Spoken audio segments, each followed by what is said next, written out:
Hurmatli, biz mana Toshkent viloyati Qo'ychirchiq tumanidamiz.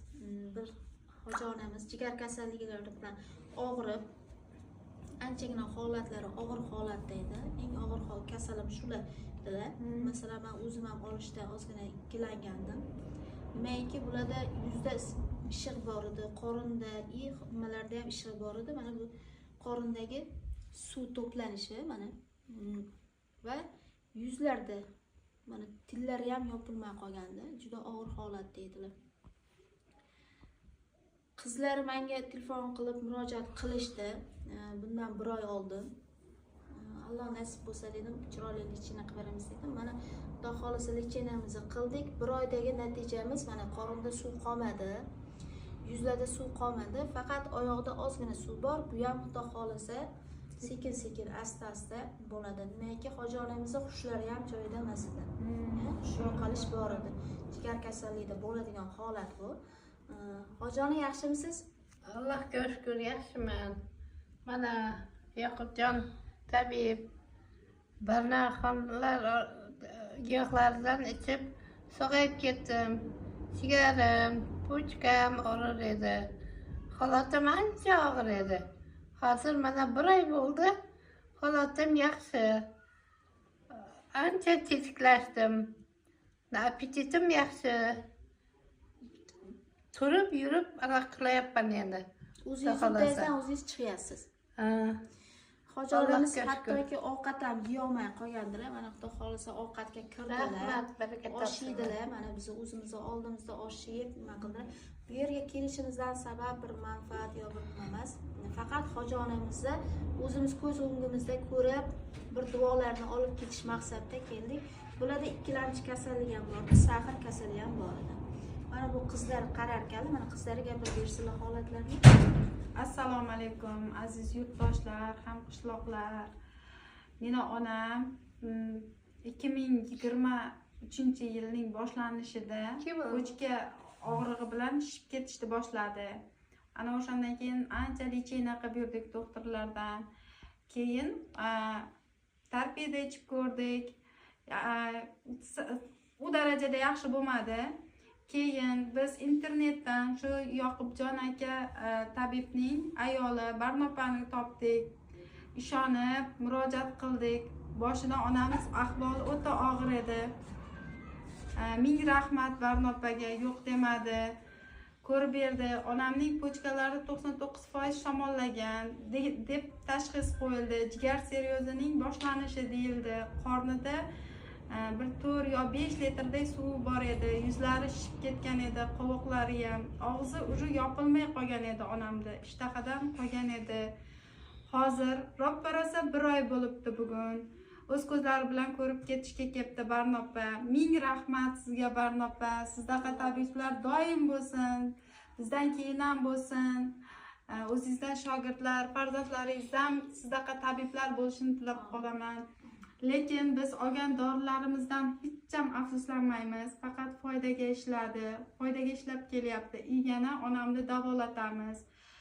Maslahat beraman qiynalib yurganlarga. Doktorning davosi bir xil tanaga tushar ekan, bir xilga tushmas ekan. Qiynalib qolgan edi onam.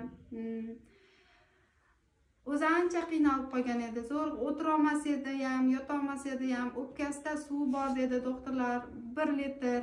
U xirurgический suv bo'lar ekan, uni olib bo'lmas ekan. Jigari chunki shishib ketgan ahvolda edi onam больницаga olib borganimizda. Doktorlar qo'ldan kelgancha yordamni berib bizni uyga yubordi. Chunki onam yoqda ham bemalol o'zini erkin his qila olmadi. Uyga ketaman dedi. Undan keyin biz Barnopani topdik. Barnopani dorilarini, giyohlarini, Barnopa aytgan yo'nalishda soatini aytib, Barnopa aytgan yo'nalishda dorilarni, giyohlarni ichirdik. Hozir mana onam ancha yaxshi ovqat yeyapti. 3 mahal ovqatni o'zi yeydi. Barnopa aytgan dieta nimalariga rioya qilyapmiz. Ming rahmat aytaman. Joningiz sog' bo'lsin, umringiz uzun bo'lsin, bolalaringiz rohatini ko'ring, hajlarga borish nasib qilsin hammamizga. Bu yerda mana uzr gapingizni bo'ldim. Bu yerda bir garmon dorilar yo'q. Hammasi tabiiy narsa. Bu ham orom jigar deydi. Bu ham asaldan tayyorlangan, asali gulchangisi bor, asal suti bor, ancha giyohlar tayyorlangan, tarkibli giyohlar. Mana bu yerda mana inson organizmi bu jigar kasalliklarida kamqonlik bo'ladi, holsizlik bo'ladi, charchoq bo'ladi, immunitet past bo'ladi. O'shaning uchun bu inson organizmi immunitetni ko'taruvchi berish kerak.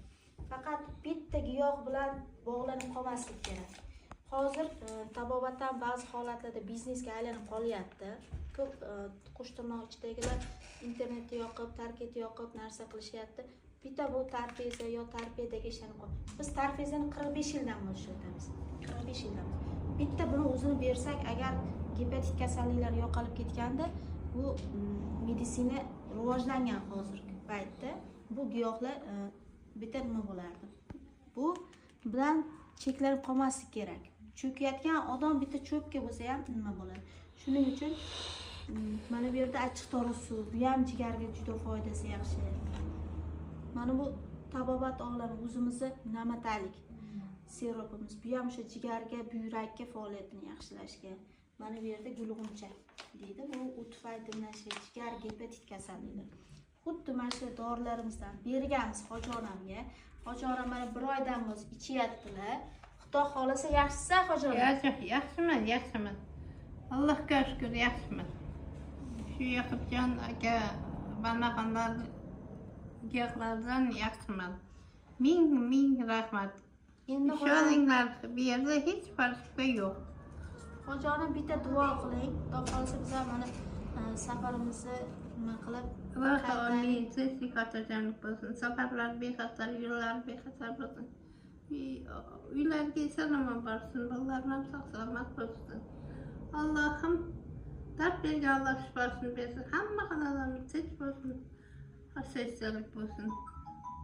Topganlariga baraka, umrlariga baraka, qo'shganlarini qo'sha qilsin. Allohim tinchlik xotirjamlik, sog'lik salomat bersin. Allohu akbar. Mana bu yerda yana bitta narsani aytib o'tib ketish kerak.